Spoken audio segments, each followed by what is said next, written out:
Today we are diving into the exciting world of Swiss luxury watches, and trust me, there's a very interesting story unfolding right in front of our eyes. The news just dropped. The iconic brand Breitling, with its history in aviation watches and outstanding pieces, has just acquired Gallet. Yes, the same Gallet with the steep history in watchmaking since the 15th century. Now, this isn't Breitling's first foray into acquiring watch brands.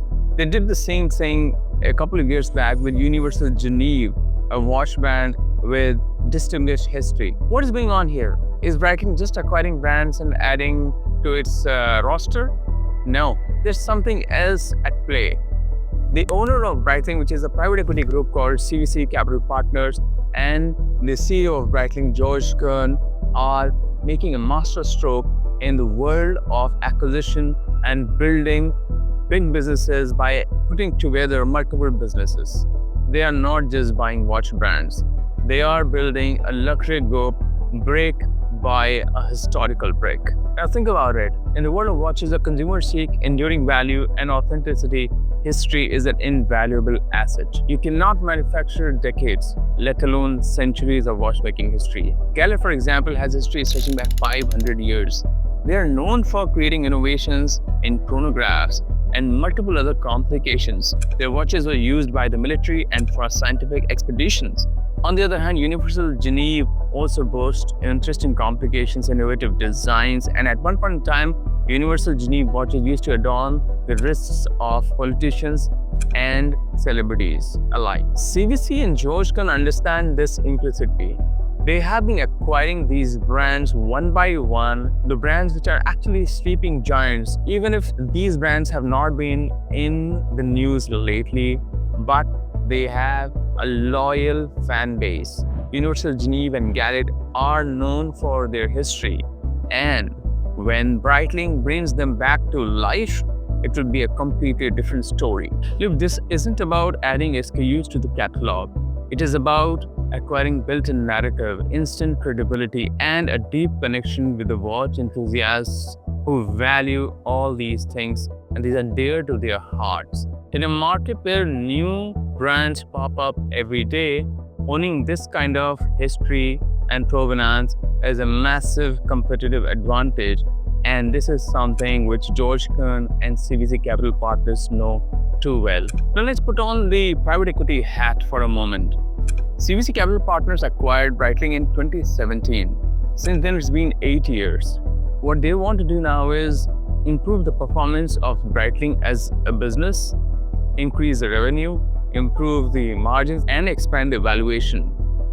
Typically, private equity firms own assets for 5 to 7 years. Breitling has been with CVC Capital Partners for 8 years already, as I said. It is high time that CVC Capital Partners exit the investment and return the money to its limited partners. I'm pretty sure it is on their minds. And these kind of acquisitions, aggressive marketing by George Kern, expanding the business globally, has been underway for some time already. I suspect CVC is already planning an IPO or an exit in some other form, selling it to other strategic partners or other sponsors or other private equity firms is definitely on the cards. But I also suspect is that CVC could be discussing the sale of Breitling in the future to groups like Kering or groups like Swatch. Remember, Richemont Group as a whole has a very interesting catalog of watch brands. They own amazing brands like Lange & Söhne, Vacheron, and many more. On the other hand, LVMH Group owns very interesting brands, but they are slightly behind Richemont. Swatch Group also has very high quality brands on the roster. But I think Richemont is really ahead of these two people. As a result, Kering could be a very important contender to this whole race for acquiring Breitling in the future. Now again, I'm just speculating. I do not know what's maybe happening, but this is exactly the way in which private equities exit their investments and return the money to their limited partners. Another option for exit could be an initial public offering. If you see some of my previous videos, I see a very clear trend. A lot of brands are trying to become luxury groups. For example, Zegna has acquired a few of the brands and become a luxury group. All these guys know that, as I said, brands cannot be manufactured over a period of time. If you're buying a piece of history and getting to buy a piece of history is actually a great opportunity. These brands understand it too well. Xenia has been around for 90 or 100 years. They know what it takes to be a Xenia. It takes decades and centuries. So they will acquire. Similarly, Moncler, Remo Ruffini has acquired Stone Island and a few other brands. OTB Group has been making strong acquisitions. And if you see my previous video, Prada Group is looking to acquire Versace. Versace has a great history. It is a very strong brand. Can we create another Versace overnight? Probably not. As a result, these brands will continue to acquire other brands, and which is why I think Breitling as a business might say that, look, we understand the business of watches, we understand the business of hard luxury, and we also can become a luxury group, which is why they have already acquired 2 watch brands. You never know, they might just go and acquire certain other watch brands and jewelry brands as well. There are a lot of businesses in Italy which are in the need for deeper pockets and need for succession. This is the time for somebody who has established itself as a strong business, which is Breitling, to throw its hat in the ring and say that, look, I'm the newly minted luxury group. IPO is a very strong possibility as well for Breitling. You know, in all of this, the watch enthusiast and watch lover in me is supremely excited, because what is happening is big guys are reviving old brands. Gallet, Universal Geneve, and others have also revived. For example, LVMH has revived Genta, Gerald Charles, and they're also bringing in Daniel Roth back.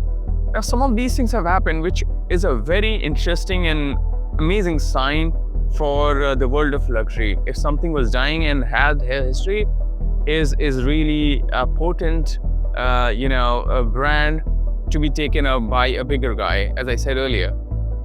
Great times for an enthusiast to see that the older brands which kind of receded back in time will be pulled by the big guys. I have a question back at you. What do you think is this strategy all about? Are Breitling trying to become a big luxury group?